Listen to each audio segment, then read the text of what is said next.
There is. So that's another last one that I'm going to be speaking about. It's restraint versus indulgence. I'm just going to make a little quick comment.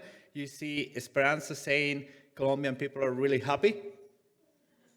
Mexican people know how to party. You know that.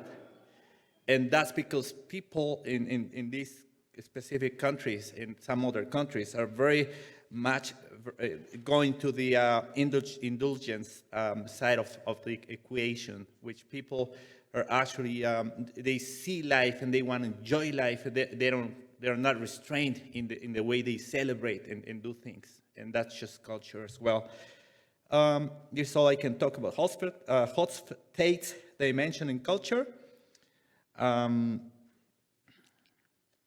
If there is any group that has cultural awareness, it's actually immigrants. As like Pastor Larry was telling us here, his eyes were open when he was in another place and different kind of a world that he had experienced up to that point. Immigrants seem to really understand Canada and the culture, and they get to understand it really, really good. Immigrants try to adapt and move in the culture of our host country. Why? Because we came to Canada. We adapt and honor our new country's culture by respecting it and following protocols and cultural customs. To not do it will be just unwise from our part. There's a reason why we came here, so we have to move well in society. Now, in our home, we try to keep our languages, sometimes our own cultural conventions as much as possible. But all children, passing hours in school every day, they become artists in moving in between cultures and languages. They are, if there is, your children will be great transcultural people, and that's what we have found, all immigrants. Our children are very good in moving in both worlds very well. And at one point, they will decide what culture they want to hold as their own, and they will feel most at ease in their host culture. That's, as you know, all Mennonite people have experienced this. Maybe your parents spoke Low German, and most of you don't speak it anymore. And so it's just the way it is. They understand all the perks of the high context communications, children, and the mindset of the collectivistic culture and the high power distance index ideas, the restraint versus the indulgence that we've talked about a little. And they will probably not know those things by name, but they know them by experience.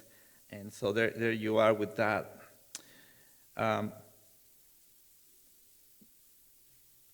Then parents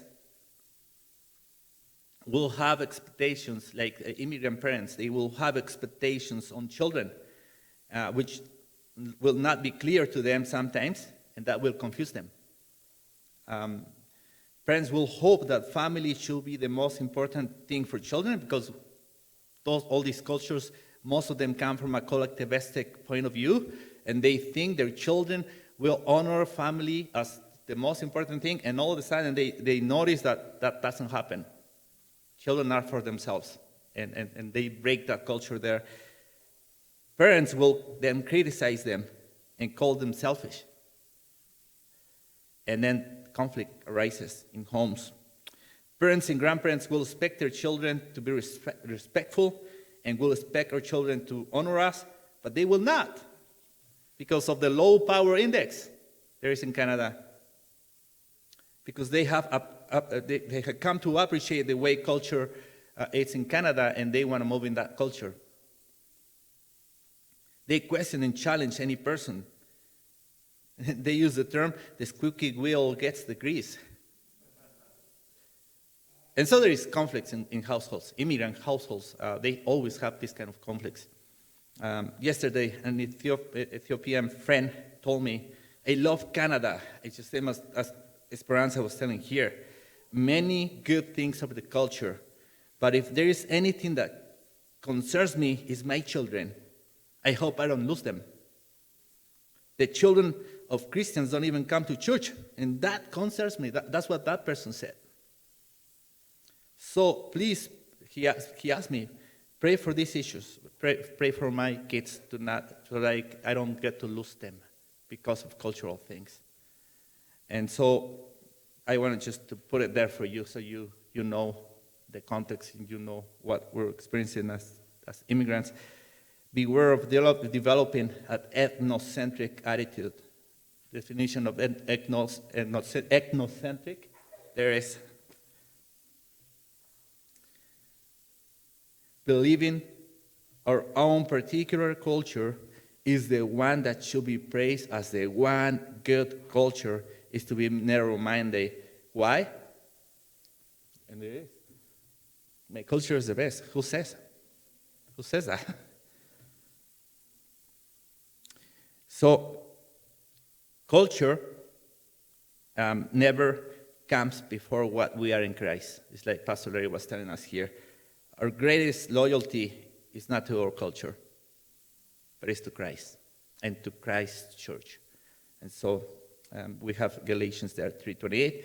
There is neither Jew nor Greek, slave nor free, male nor female, for you all are one in Christ Jesus.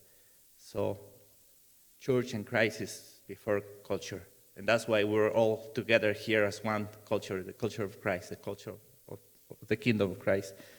And Pastor Larry, he was telling here, all cultures, because they are made up by humans over time, all of them have great things that are awesome, but all those cultures also have bad things. They have sinful practices and sinful things that we need to be aware of, and we need to reject those things. And so I wanted to also just really quick here, when we're reaching people for Christ, we need to contextualize the gospel and learn people's cultures.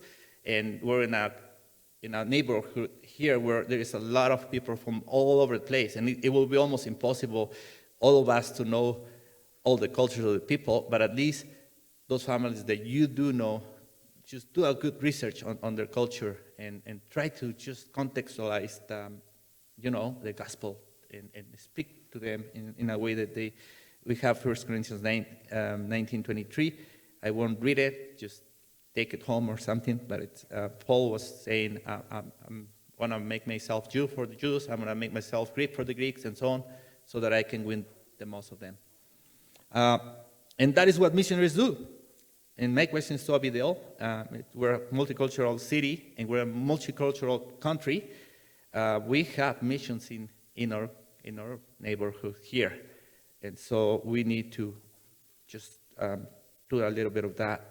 I'm not suggesting that we change our cultures, but I am suggesting that we appreciate other cultures and try to understand them the best we can in order to minister to them effectively. To my immigrant brothers and sisters, we need to move in the culture and the language of our host nation so that we can understand each other in between all the cultures. It will be impossible to just each culture separate. It wouldn't work good. So it's good that we have a host country or culture that we can move in, and that's awesome. At least we try to do the best on that. For my Canadian brothers and sisters, I believe it's required that when you see something odd or strange or something that you don't understand, try to remember a little bit of these things that we've spoken here, all those differences that we have.